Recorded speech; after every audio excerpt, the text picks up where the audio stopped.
Hi, it's me again. I came on to the internet and I was looking for articles and information that dealt with the disabled living in Seattle. You can find information on people that are going to school. You can find information on those that are doing minimum wage. You can find information about people that are making 40 to 60,000 a year, 60 to 80,000 a year, and so on. You can find information about everybody but the disabled.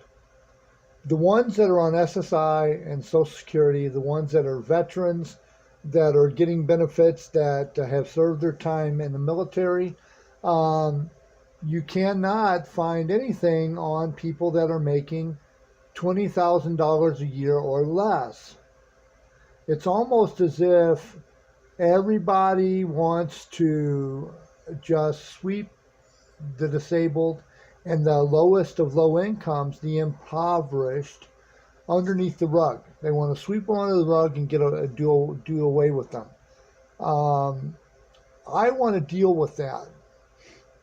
And the reason I want to deal with that is for a couple of reasons. One, I happen to be disabled. I am on SSI.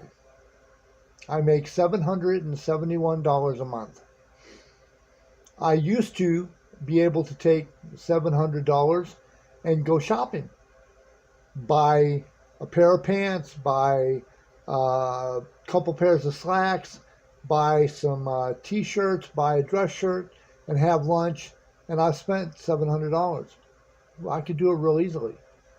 $700 is not very much money, but people on disability make $771 a month. How do we fit in?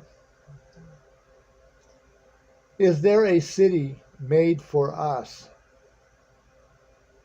And I'm not just saying this because I am upset with the way things are going.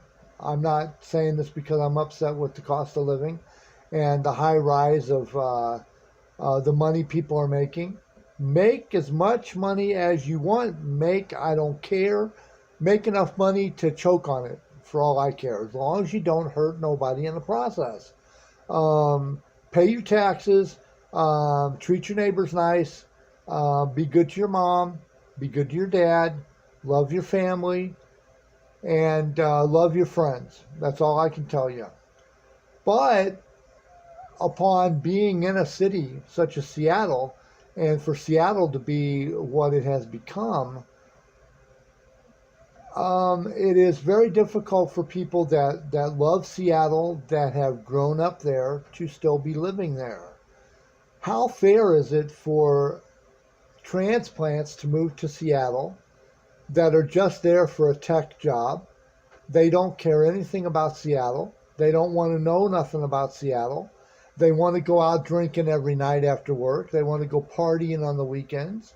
You got some transplants that have moved to Seattle because they can smoke their favorite bud and they can get high and they can get drunk. And then you've got some people that move to Seattle because they're homeless and Seattle treats the homeless so well.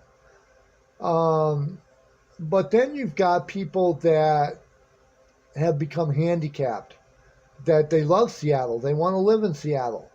They love everything about Seattle, but they cannot live in Seattle anymore because it's gotten to be way too expensive. A lot of stores believe that if there's 80% of the people that can afford to spend $10 on a pound of hamburger, everybody can afford to spend $10 on a pound of hamburger. They don't believe that there's poor people in their city. They don't want to acknowledge the fact that there are poor people that live in Seattle. There are poor people that live in a lot of cities, and there's a lot of cities outside of the state of Washington that are, I'm sure, are beautiful places to live. They've got really nice people. I prefer a big city. I don't prefer a big crowded city. Seattle, to me, was the cat's meow when I lived there. back in the late '80s, early '90s. I had a real nice apartment up in Capitol Hill. I could go up to the top of Pike and then get to where Broadway was at, and then I could take and walk to my apartment, and then I could walk back to downtown. It was just a great place to go eat, great place to live, great place to shop. Once I was downtown, after I got off work, I could go walk to the Space Needle if I wanted to on a nice day. It's about 20 minutes to walk, but that's not bad. If it's a hot day out, I would take the monorail from the Westlake Shopping Center. I would walk from the Pike Place Market over to the shopping center, and then I would hop a monorail, and I'd go over to the Space Needle, and I'd have lunch, or I'd have dinner. Sometimes I'd go down by where CenturyLink Arena is now. It used to be the old arena for the Seahawks and the Mariners, but they've got their own places now, CenturyLink Arena and Mariners, whatever their stadium is called. There used to be a Tony Roma's down by there, and I used to go there on Fridays, and I'd have something to eat for dinner. But then, after a family issue happened, I had to move away from Seattle. Well, I ended up becoming handicapped. I've been unable to work. So therefore, some things happened, and I'm on disability now. But that's not why I harp and complain. I can make it work, no matter where I'm at. I'll have to do without. But for me, I don't need to go to fancy places. If I can go to the Space Needle once a month, I'd be happy. Down at Pike Place Market, I'd be able to get something to eat down there, take it home and cook it, no problem there. So I can make it work. But you have a lot of people that have a lot of major bills that come along with being disabled. They have a lot of medications they got to take. They got to take buses to get to where they got to go, and various things of that nature. So again, being on the internet is not always your friend. And when they say Google is your friend, Google is not always your friend, because Google is ad oriented now. That's how Google makes their money, and various other websites such as Bing. And back when the internet first got started, it was text only, but you could do a web search, and you could find things. And then Microsoft took off and introduced Internet Explorer. Well, you had Netscape and you had AOL and various things like that in the early '90s.